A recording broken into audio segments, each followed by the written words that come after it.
This is the podcast for the journal Neuropsychopharmacology. I'm Cynthia Graber. The drug naloxone, otherwise known as Narcan, is a critical tool in reversing fentanyl overdoses and reducing mortality.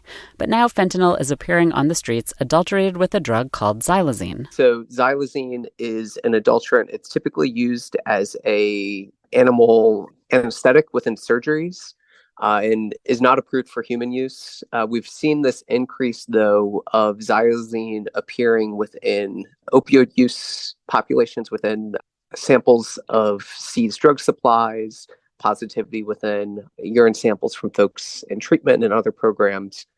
So this emergence of xylazine within the national supply of opioid use. And so this emerging threat that we really are limited in what we know about with respect to the health harms, with respect to the potential consequences for treatment and other consequences that might occur with continued exposure. Justin Strickland, assistant professor at Johns Hopkins University School of Medicine, and Cassandra Gipson-Reichardt, associate professor in the Department of Pharmacology Nutritional Sciences at the University of Kentucky, are the co-authors of a new paper in the journal Neuropsychopharmacology about the importance of integrating public health and translational science to address the challenges of xylazine adulteration of fentanyl.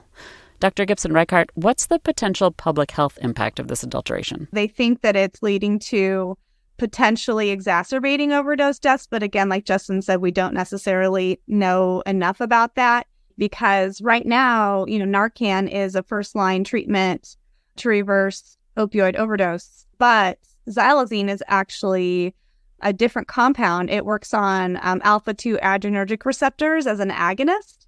And opioids work on the mu opioid receptor. It's more complicated than that, but just basically as primary mechanisms of action. And so it's not clear that Narcan reverses xylazine's effects. And so it might be the case that, Narcan is working to reverse the opioid overdose, but xylazine is an anesthetic. And so what you might still see is extreme sedation from the xylazine because Narcan can't reverse that. The paper you co-authored goes through both the public health aspect of addressing this crisis and the translational basic science. Let's start with public health. Dr. Strickland, what's the critical role of surveillance here? Yeah, so when we talk about drug trends in the U.S., a lot of times we lag in what we know of what's in the drug supply. So a lot of the surveillance programs that exist in terms of, for example, looking at opioid overdose deaths or other drug overdose deaths lag a year, if not longer, in terms of the reporting, because there is very good and rigorous standards that are put into place to make sure that they're accurate and representative data. But when we talk about needing to address an emergent problem, a year lag might as well be decades lag. We fall behind in terms of the treatment programs we can provide, the immediate detection of novel adulterants or novel drugs in the drug supply. And so there's the need for this more sort of rapid, still systematic sampling methods for detecting early signs and early warnings of emerging threats and emerging harms that might exist. And so just kind of one really good example of that is DAWN. It's a program sponsored by the NIH, some work that's being done to take these more sort of rapid, representative, quick scans of emerging threats and not necessarily say at the same level of certainty like we might have with these other sources from the CDC of this is absolutely the prevalence rate, but these are early warning signals that we should keep a better signal of. So you're saying we need both the systematic and the rapid approaches. Do the rapid approaches need additional funding? Yeah, so I think there's twofold. One, the recognition of that they exist. So there are certainly lags in terms of what the both scientific and public community know in terms of these sort of other alternative ways of collecting information and collecting rapid surveillance information. So simply just knowing that they exist is really important. I think that's kind of the easy step is we don't necessarily even need to throw additional funding towards something directly, but funding towards its recognition and utilization. But then, of course, there's also the other end of that, of funding more of these programs that can provide rapid detection, whether they would be nationwide programs or programs that are funded through things like syringe exchange programs, other hot points of contact, emergency departments, where you could get the rapid recognition of immediate threats or immediate harms relative to other sort of those slow-moving but broader sweeping programs. Dr. Gipson-Reichardt, what role does translational basic science play in advancing our understanding of the situation and improving treatment options? Yeah, so that's something we can do rather quickly using these animal models.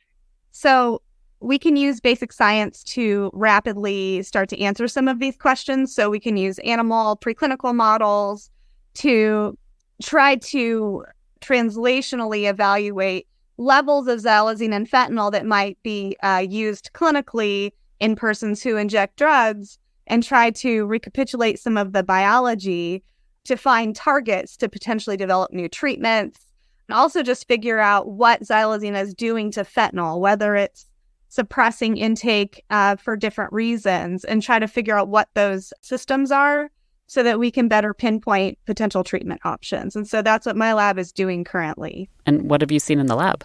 So in my lab, we've run a number of studies now. The first one that we got published was really to establish the model of intravenous xylazine with fentanyl during self-administration in animals. This had never been done before.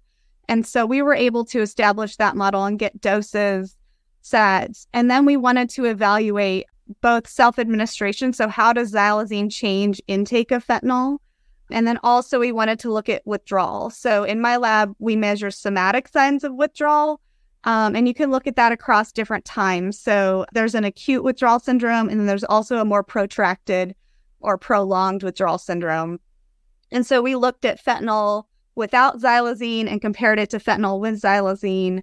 And we really did see a dose-dependent suppression of fentanyl intake when you increase the xylazine dose. So xylazine really was, we noted locomotor impairment at the higher doses, and it really did decrease intake of fentanyl. And then what we saw was some sex differences in terms of the withdrawal syndrome. And so we saw this increase in withdrawal symptoms in the fentanyl with xylazine groups. And then when we looked at that as a function of biological sex, we found that it was severe in females, but we really didn't see it in males. And we also gave them a naloxone challenge, or Narcan, and we did not see that naloxone exacerbated withdrawal in these animals. And so, it could be that we need higher doses of naloxone to see effects, which might make sense because fentanyl is more potent than other opioids that have been in the drug supply. And so that might be kind of a strategy to help reverse overdose with greater efficacy. One of our levels of thinking is to maybe target adjunct therapeutics that can reverse xylazine's effects, maybe, to add it to Narcan as a first-line treatment. Overall, what do you both think is the biggest takeaway from your look at what's necessary as xylazine becomes a more widespread fentanyl adulterant? So one of the major take-homes that hopefully the short piece emphasizes is the importance of research at every translational level. So at the level of, and we've really, I think, hit it home today, at the level of public health and surveillance, that public health and surveillance isn't just about giving us prevalence estimates every year of substance use. It's about emerging trends. It's about the identification of novel ideas that we as laboratory scientists, both in the human laboratory and preclinical laboratory, can see and translate into what we're doing to hopefully feed back into effective treatments, effective prevention methods, and other effective interventions. I think it's really important for us as preclinical scientists in any field, but right now we're talking about substance use disorder, to be listening to epidemiological research, to be watching these trends more closely, because the only reason that my lab was able to start doing this research as quickly as we did, or as early on as we did, is because I was having a conversation with a friend who's at the clinical level.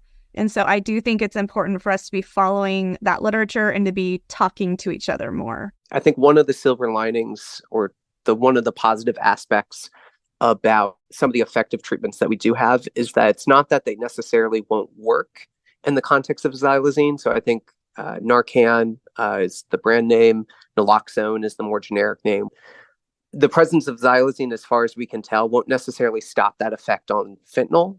It just won't necessarily help with the xylazine aspects at that overdose. So there's still life-saving and important interventions that we do have, and that we still need to emphasize the importance of their distribution and help. It's just that we need to add on things in the presence of xylazine's emergence. This is the podcast for the journal Neuropsychopharmacology. To read the article discussed in the podcast, go to www.nature.com/NPP. I'm Cynthia Graber.